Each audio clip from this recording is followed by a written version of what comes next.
अगर आपको अल्ट्रासाउंड में बताया गया है कि आपके बच्चे की गर्दन के इर्द गिर्द जो कॉर्ड है वो लिपटी है, तो क्या इसमें बहुत ज़्यादा परेशान होने वाली बात है? क्या आपकी नॉर्मल डिलीवरी नहीं हो सकती? क्या अब आपका सी सेक्शन ही होगा? और क्या उससे आपके बच्चे को बहुत नुकसान हो सकता है? इन सब बातों को आज हम इस वीडियो में बहुत डिटेल से डिस्कस करेंगे। मैं हूँ डॉक्टर सादिया मुमताज़ और आप देख रहे हैं गायनी टॉक्स।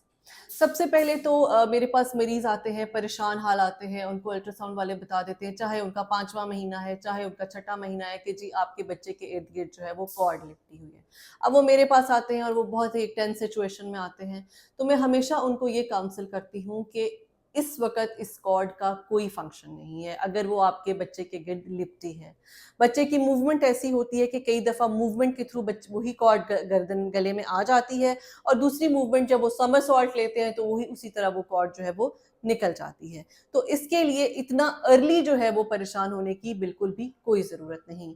आपको ये लगता है शायद आपकी किसी पोजीशन की वजह से, किसी मूवमेंट की वजह से, कोई सोने की वजह से कि किसी तरह से ये हो गई, आपने कोई ऐसा काम किया, या फिर आप ये सोचती हैं कि आप ऐसा क्या करें, आप ऐसी कोई एक्सरसाइज करें, आप ऐसी कोई मूवमेंट करें कि जिससे जो कॉर्ड है बच्चे के गले से निकल जाए, ताकि जो है वो बच्चा सेफ रहे और आपकी नॉर्मल डिलीवरी हो सके।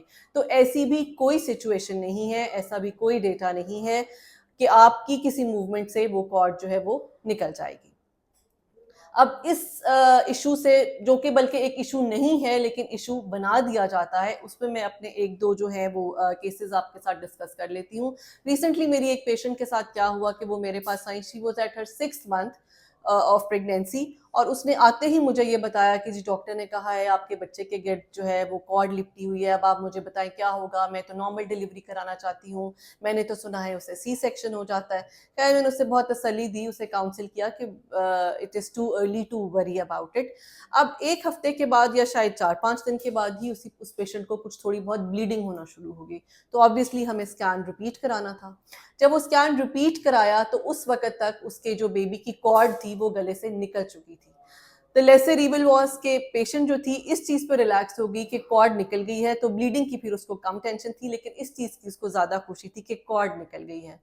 लेकिन अब इसका भी हरगिज़ ये मतलब नहीं है कि अगर आपके अल्ट्रासाउंड में आपको बता दिया गया है तो आप हर तीसरे चौथे दिन जाके अल्ट्रासाउंड करा लें, ये देखने के लिए कि आया कॉर्ड गले से निकली है या नहीं। वो बेबी अपनी मूवमेंट से खुद ही उसको उसके ऊपर कॉर्ड आ जाती है और खुद ही वो जो है वो निकल जाती है। कॉर्ड है क्या? बेसिकली कॉर्ड का फंक्शन क्या है? अम्बिलिकल कॉर्ड जो है आपके बच्चे को आपके साथ थ्रू द प्लेसेंटा कनेक्ट करती है, यानी जो कॉर्ड है वो आंवल से प्लेसेंटा से कनेक्टेड होती है और दूसरी साइड पे वो बेबी से कनेक्टेड होती है, और आंवल जो है वो आपके यूट्रस यानी आपके साथ कनेक्टेड होती है। अब हर तरह का फूड, न्यूट्रिएंट, आपकी ऑक्सीजन, आपका ब्लड जो है वो इस कॉर्ड के थ्रू बच्चे को जाता है, और बच्चे का वेस्ट जो है इस कॉर्ड के थ्रू मदर में आता है। और उसके अंदर बेसिकली ये जेलिटिनस मटेरियल, जेली लाइक मटेरियल होता है जिससे ये बनी होती है, और उससे जो है उसकी वजह से जो इसमें जो वेसल्स होती हैं वो सेफ रहती हैं। कॉर्ड की लेंथ जो है वो 300 सेंटीमीटर तक हो सकती है, उसको हम एक लॉन्ग कॉर्ड कहते हैं, लेकिन एक एवरेज जो है 60 टू 70 सेंटीमीटर कॉर्ड की लेंथ होती है। कॉर्ड जितनी लंबी होती है, बेबी के इर्द, उसके गले के इर्द उसके वूंड होने के चांसेस जो हैं वो ज़्यादा होते हैं। अगर फॉर एग्जांपल मैं आपको ये बताऊं, आपने कभी अपनी लॉन्ग चेन लॉकेट्स देखे होंगे, अगर आप उनको इस तरह से रख देते हैं, आप कभी जब उनको उठाएं तो वो लॉकेट के ऊपर ही वो घूम चुकी होती है कॉर्ड्स। या अगर आप पाइप देखें जिससे हम गार्डन में पानी देते हैं, वो भी जो बहुत लंबे होते हैं, जब आप उनको फोल्ड करके रैप करके नहीं रखते, वैसे ही रख देते हैं, तो दोबारा जब भी कभी आप उन्हें निकालते हैं तो उनकी आपस में ही नॉट्स लगी होती हैं। सो ये कॉर्ड का भी सिलसिला ऐसे ही है कि ये जब पड़ी होती है तो ये मूव अबाउट करती रहती है, आपके बेबी के साथ साथ ये मूव करती है। अब आते हैं कि इस कॉर्ड के बेबी के गिर्द लिपटने से क्या आपकी डिलीवरी के चांसेस कम हो जाते हैं? अगर तो 38 वीक से पहले तक आपकी कॉर्ड जो है वो जो ये भी एक इंसिडेंटल फाइंडिंग है, एंड ट्रस्ट मी कई रेडियोलॉजिस्ट इसको कंसिडर भी नहीं करते, लेकिन कुछ रेडियोलॉजिस्ट इसको बहुत फ्लरिश करके बताते हैं कि जी आपकी कॉर्ड जो है वो बच्चे के गिर्द लिपटी हुई है। अगर तो 38 वीक से पहले तक कॉर्ड आ गई है अल्ट्रासाउंड में, तो बहुत ज़्यादा चांसेस हैं कि वो निकल जाएगी। लेकिन 38 वीक्स के बाद अगर ये फाइंडिंग आती है, अल्ट्रासाउंड में देखा जाता है कि कॉर्ड आपके बच्चे की गर्दन के इर्द गिर्द है, तो उसके हटने के चांसेस ज़रा कम होते हैं, बिकॉज बच्चे की मूवमेंट जो है वो उस वक्त 38 वीक्स के बाद थोड़ी सी रिस्ट्रिक्टेड हो जाती है। सो वो जिस पोजिशन में होता है वो उसमें ही रहता है, सिर्फ लेग्स और हैंड फीट को मूव करता है। और क्योंकि 38 वीक्स के बाद हेड भी नीचे जाने लग जाता है, तो वो उसकी जो समरसॉल्ट पोजीशन है वो मुश्किल हो जाती है।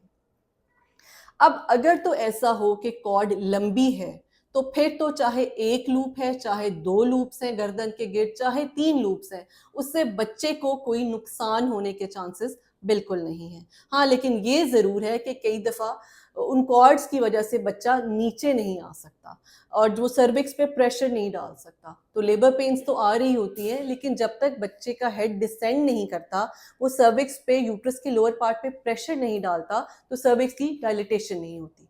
और जब सर्विक्स की डायलिटेशन नहीं होती तो ऑब्वियसली लेबर प्रोग्रेस नहीं करती। जब लेबर प्रोग्रेस ना करे, then this is a sign of कि हमें सी सेक्शन के लिए प्रोसीड करना है। बिकॉज हमारे एक प्रोफेसर से मैंने एक दफ़ा सुना था, a sun should never rise twice in a labour. अगर आपको लेबर है तो सूरज को एक ही दफ़ा चढ़ना है। अगर दूसरा दिन चढ़ रहा है या चढ़ने वाला है और आपकी लेबर कंप्लीट नहीं हुई, तो that means action should be taken. दूसरी बात ये भी बात ज़रूरी नहीं है कि वो अगर लूप्स ऑफ कॉर्ड हैं तो बच्चा नीचे नहीं आता। अगर बेबी का हेड छोटा है, बच्चे का साइज कम है, तो बच्चा नीचे भी आ जाता है। बहुत सी क्वेरीज ये होती हैं कि इस कॉर्ड का हमारे बच्चे पे कोई नुकसान ना हो, बच्चे के गर्दन के गिर्द लिपट जाए, बच्चे को सांस ना आए, बच्चे की सप्लाई कम हो जाए। तो ऐसा नहीं होता। हाँ, अगर कॉर्ड छोटी है, जैसे कि मैंने बताया कि लंबी कॉर्ड से इतना इशू नहीं होता, लेकिन अगर कॉर्ड छोटी है, फिर ये ज़रूर हो सकता है कि वो टाइट हो जाए, ब्लड सप्लाई कम हो जाए।